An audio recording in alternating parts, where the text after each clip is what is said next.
네, 이영작 전 한양대 석좌 교수와 함께 정치권 해법을 좀 모색해 보겠습니다. 어서 오십시오. 네. 오늘 청와대 회동 어떻게 보셨습니까? 김무성 대표가 존재감을 드러냈고 가장 커다란 수혜자가 되었다라고 보여집니다. 그러니까 사실 김무성 대표가 유승민 전 원내대표 그 파동으로 가장 힘들 수 있는 위치에 빠져버렸단 말이에요. 네, 많은 전문가들이 그렇게 또 분석을 했습니다. 그랬는데 결국 거기서 바른 판단을 한 거죠. 난 대통령 편에 서야 되겠다라는 판단을 한 것이 결국은 굉장히 잘한 판단이고.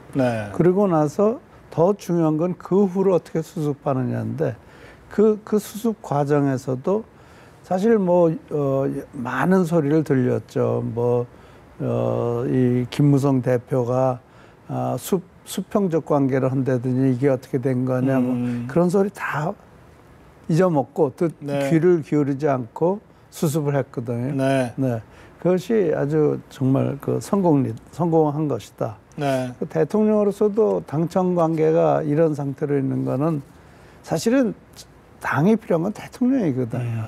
그래서 그러면 앞으로 김무성 대표가 좀 힘을 받게 될까요? 대통령으로서도 김무성 대표가 힘을 못 받는다면은 자기 프로그램을 이끌어 나갈 수가 없잖아요. 그러니까 박근혜 대통령은 자기가 하고자 하는 일이 있단 말이에요. 예를 들자면은 4대 개혁 같은 것은 박근혜 대통령 꼭 반드시 하고 싶어 하는 거란 말이에요. 근데 그걸 할 수 있는 방법이 김무성 대표의 힘을 빌리지 않으면 힘들게 돼 있는 상황이거든요. 당이 앞장서서 법도 고치고 예산도 뒷받침해주고 그래야 되니까요. 그런 면에서는 김무성, 원유철 투톱 체제, 이 체제가 오늘 당청 회동의 분위기를 보면 앞으로 이 박근혜 대통령의 국정 운영과 개혁 과제를 아주 힘있게 뒷받침하게 될 것이다. 이렇게 지금 보시는 거군요. 하기를 바라는 거겠죠. 그리고 투톱이라는 거는 실질적으로 이번에 그 유승민 원내대표 사태를 보면서 느낀 거는 투톱이 아니고 완톱이에요. 완톱이다. 결국은 역시 대표. 당대표가 말은 투톱이지만 실질적으로 완톱이다. 이렇게 보여집니다. 알겠습니다. 자, 이제 20분간에 걸친 박근혜 대통령과 김무성 대표의 이 독대도 있었습니다. 추측만 있고 지금 김무성 대표는 함구하고 있어서 어떤 내용의 얘기들이 오갔는지 알 도리가 없습니다만 그 분위기 좋은 화기애애한 이 당청 회동의 끝에 20분이니까 사실은 상당히 많은 이야기 또는 깊은 이야기를 나눌 수도 있는 자리다. 그렇게도 보이는데요. 근데요, 그거는 어떻게 짐작을 하든지 전혀 중요하지가 않아요. 그 속에서 무슨 얘기가 있었던 것도 하나도 중요하지 않아요. 왜 그렇습니까? 왜 그런가 하면 김무성 대표한테 힘을 실어준 거니까. 그냥 두 사람이 둘이 앉아서 커피 한 잔 따로 마시고 만난 것만으로. 그렇죠. 둘이 앉아서 커피 한 잔 마시고 옛날 얘기를 했을 수도 있고 좋은 얘기 했을 수도 있고 김무성 대표는 이 4대 개혁안을 반드시 이루도록 하겠습니다라는 말을 했다라든지 무슨 말을 했든지 간에 그건 중요하지가 않아요. 알겠습니다. 같이 두 분이 20분을 독대했다는 것이 중요한 거죠. 그 자체만으로 김무성 대표의 존재감. 그리고 박근혜 대통령과 김무성 대표 간의 관계가 회복됐다. 이렇게 볼 수 있는 거죠. 오늘 회동에서 원유철 원내대표가 8.15 특사에 기업인을 포함하는 통 큰 사면을 해주셨으면 좋겠다 이렇게 건의를 했어요. 대통령도 긍정적인 답변을 했다고 이렇게 알려져 있습니다. 그런데 야당은 거듭해서 기업인 사면 반대하고 있거든요. 이 문제는 어떻게 보십니까? 글쎄요, 기업인 한두 사람 사면으로 경제가 살아날 것이다. 그건 아닐 거예요. 그러나 경제는 심리입니다. 그래서 기업 총수 사면을 통해서 대통령이 경제계에 보내는 신호가 있는 겁니다. 그래서 경제계에 내가 이렇게 총수를 돌려보내니 네. 경제계에서 나를 도와달라. 이런 그 신호를 보낸 거고 네. 결국 기업이라는 것은 그런 신호에 굉장히 예민한 거거든요. 네, 그래서 결국 대통령을 위해서 과감한 그 경제 살리기를 시작하지 않는가 이런 의미에서 야당은 하나는 알고 둘은 모르는 것 같습니다. 결국 경제는 심리고 네. 분위기라는 것이고 한두 사람 풀어주더라도 그런 심리와 분위기가 만들어준다면은 성공하는 거라고 볼 수가 있겠죠. 네. 심리다. 네. 그러니까 야당이 뭐 경제인 한두 사람 풀어준다고 경제가 살겠느냐라고 네. 비판하는데 반대하는데 네. 네. 그것이 논리적으로 뭐 옳은 얘기죠. 예, 틀린 것은 아니지만 아니지만 예. 동시에 한두 사람 풀어줌으로써 예. 경제계에 보내는 심리적 그렇죠. 신호가 있는 그런 거거든요. 면에서 경제 활성화에 굉장히 중요한 거죠. 굉장히 도움이 된다. 네. 이걸 같이 봐야 된다. 그렇죠. 같이 봐야죠. 그건 그 한두 사람 사면하는 것만 보는 건 잘못된 거죠. 정치인 사면 어떨 것 같습니까? 정치인 사면요. 예. 경제인들을 사면한다는 건 명분이 있습니다. 네. 그러니까 그 기업인들의 사기를 진작시키고 경제를 활성화시킨다는 그런 명분이 있지만 하여튼 경제는 심리다. 이걸로 다 설명이 돼요. 네. 예. 그런데 지금 현재 거론되는 정치인들은 대부분 여권 인사거든요. 네, 그래서 그리고 지금 무슨 정치적으로 탄압을 받아가지고 지금 복귀돼야 될 그런 네. 사람도 보이지 않는 거고, 뭐 만약 그런 정치적인 이유로 지금 발이 묶여 있는 분이라면은. 대통합이라는 말도 통하지만 이건 대통합도 통하지 않는단 말이에요. 그래서 저는 이 정치인들은 지금 기업인과 달리 사면을 해줄 명분을 찾기가 아마 무지하게 힘들 겁니다. 네. 그렇군요. 네. 그런 점에서는 이제 정치인 사면은 네. 조금 정치인 사면은 뭐 아마 박근혜 대통령으로서도 또는 다른 그 여당 정치인들한테도 커다란 부담이 될 수 있을 것입니다. 알겠습니다. 네. 예. 그 야권 네. 얘기도 좀 짚어주셨으면 좋겠습니다. 우선 오늘 박준영 전 전남지사가 탈당했습니다. 네. 충격이 어느 정도 있을까요? 글쎄요. 뭐 충격이 저는 실질적으로요. 박준영 지사가 중앙 정치를 전혀 하지 않은 분이거든요. 청와대에서 이제 뭐 네. 대변인은 했지만, 네. 그리고 전남도지사를 삼선했다고 그러지만 사실 전남도지사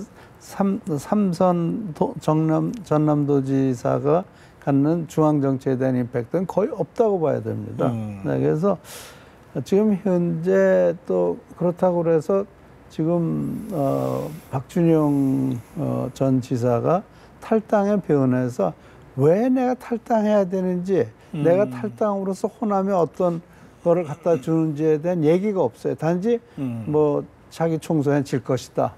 그러면 뭐 지금 호남신당은 총선에 이길 수 있는 어떤 묘안이 있나요? 네, 그렇기 때문에 지금 뭐 현재로서는 명분과 전략과 또 메시지가 없는 것 같습니다. 그래요? 네, 그래서 아마 현역 의원들이 저분을 따라서 탈당하기는 굉장히 어렵지 않겠는가. 예, 명분과 메시지가 좀 부족하다라고 평가하셨는데. 그러나 저는 반드시 호남신당은 탄생해야 된다고 생각합니다. 박준영 전 지사의 탈당 기자회견 중에 한 부분 직접 한번 확인해 보시겠습니다. 저는 오늘 그동안 몸담았던 새정치국민연합을 떠나고자 합니다. 새정치국민연합은 지난 몇 차례의 선거를 통해서 국민들에 의해서 이미 사망 선고를 받았습니다. 오늘 저희 결정은 제1야당의 현 주소에 대한 저의 참담한 고백이자 야권의 새 희망을 일구는데 작은 밑거름이 되겠다는 각오를 표현하는 것입니다. 네. 이제 오늘 그 탈당 기자회견을 저렇게 했는데요. 그러니까 어제가 되겠군요. 어제 그 지인들한테 전화를 걸어서 일단 나라도 먼저 나가 있겠다. 네. 이렇게 오늘 탈당한다는 것을 예고하면서 설명을 했다 그럽니다. 네. 네. 그 박준영 전 지사의 이런 이야기를 미뤄보면 네. 이제 2차, 3차, 4차 탈당이 예고되어 있거나 또는 준비되고 있다 이렇게도 보이거든요. 네. 그 점은 어떻게 보십니까? 뭐 그게 준비가 돼 있건 뭐 어쨌건 무엇보다도 가장 중요한 건 전략이 없습니다. 전략이 없다. 네. 예를 들어서 뭐 천정배 네. 의원 같은 분은 자기는 뭐 박준영 지사 저 탈당에 뭐 관심 없다 뭐 그런 식으로 얘기하지 않았나요? 예. 네.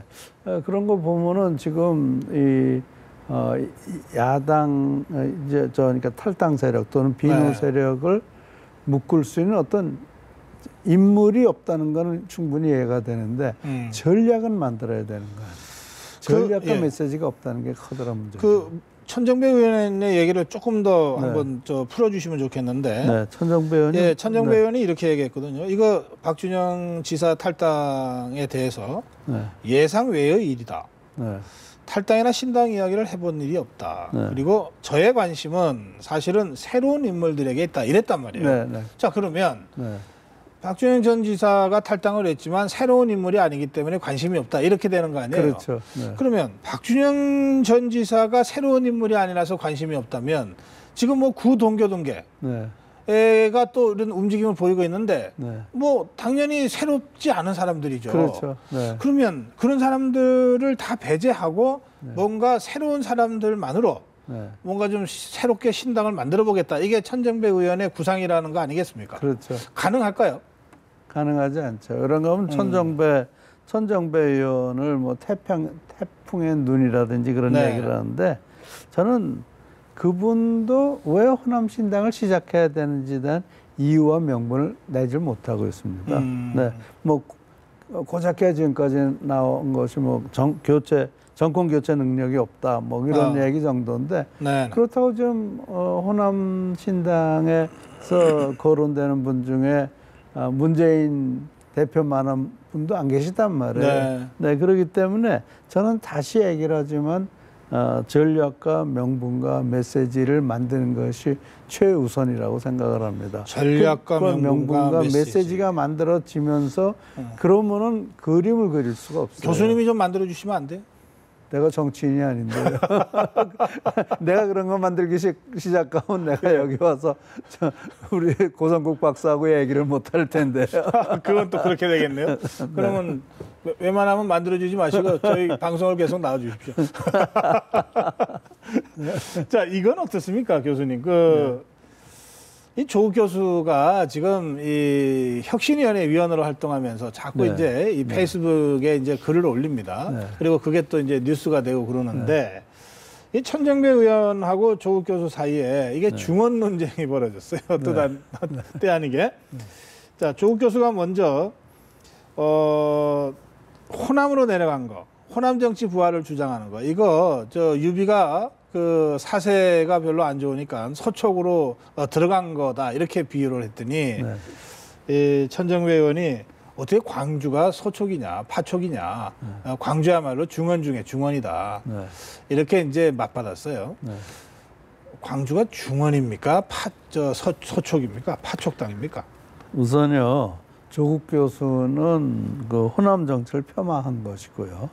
결국 호남 정치에서 너희가 중원까지 들어올 수 있겠느냐, 중앙 정치를 장악할 수 있겠느냐 이런 얘기거든요. 그러니까 그거는 호남 정치를 굉장히 폄하한 거죠. 그런가 DJ가 말은 중앙 정치죠. 실제로 호남 정치에서 성공하면서 대통령이 된 거 아닙니까? 네. 그래서 저는 조국 교수가 판단을 잘못한 거고 두 번째로 미국의 팁 오닐이라는 굉장히 유명한 하원 의장이 있었습니다. 오닐 의장이요. 네, 오닐 의장이 한 말이 All politics is local.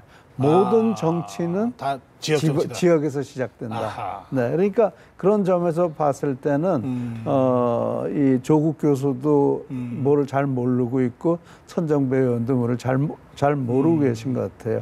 결국 지역 주민을 충족시키기 시작하면서 정치가 시작되는 거거든요. 그래서 그런 점에서 그 두 분이 좀 더 정치 수업을 실물 정치 수업을 해야 하지 않나 이런 생각을 해봅니다. 그래요. 예. 네.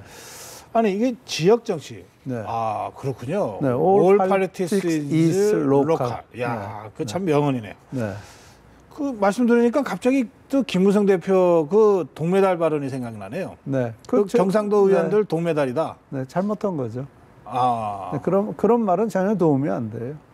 그러니까 말이라는 것은 정치인이 하는 말은 정말 그 앞뒤를 재고 이 말이 나한테 무슨 도움이 되겠느냐를 생각하고 해야지 네. 순간적으로 이 말 그럴듯하다. 아하.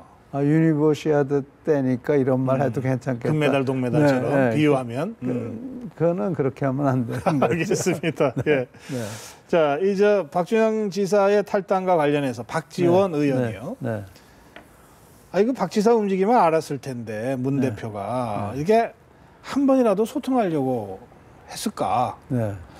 결국은 이건 문재인 대표의 리더십 때문에 네. 박준영 지사의 탈당이 있는 거다. 이런 해석이고 네. 또 지적이죠. 네. 그러면 문재인 대표의 리더십이 고쳐지지 않으면 제2, 제3의 탈당도 예고돼 있는 상황에서 상황이 더 어려워질 거다. 이런 얘기인데 이 박지원 의원이 지금 제기하고 있는 문재인 대표의 리더십 문제는 어떻게 보십니까?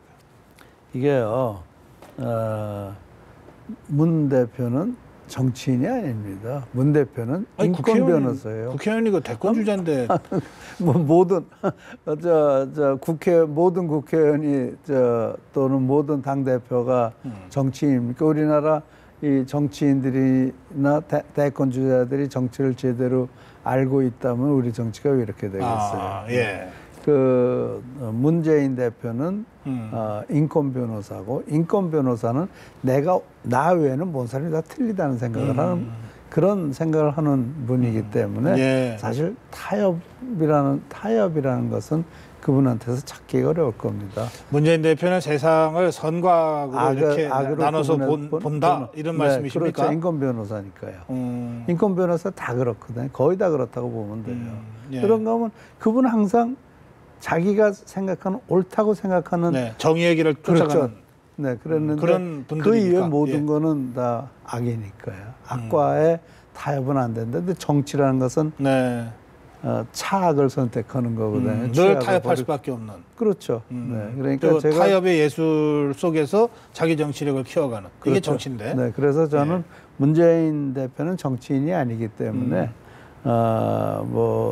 박지원 의원이 그런 말해도 그 말의 의미를 잘 이해 못할 거예요. 아니 그러면 정치인이 아니니까 정치하지 말라는 말씀이십니까? 지금 저 제1야당 대표고 유력한 글쎄요. 자기 대권 주자예요. 제가 정치하지 말라고 그러지는 않는데 네. 그 정치적으로 그렇게 되면 잘 하기가 어렵죠. 알겠습니다.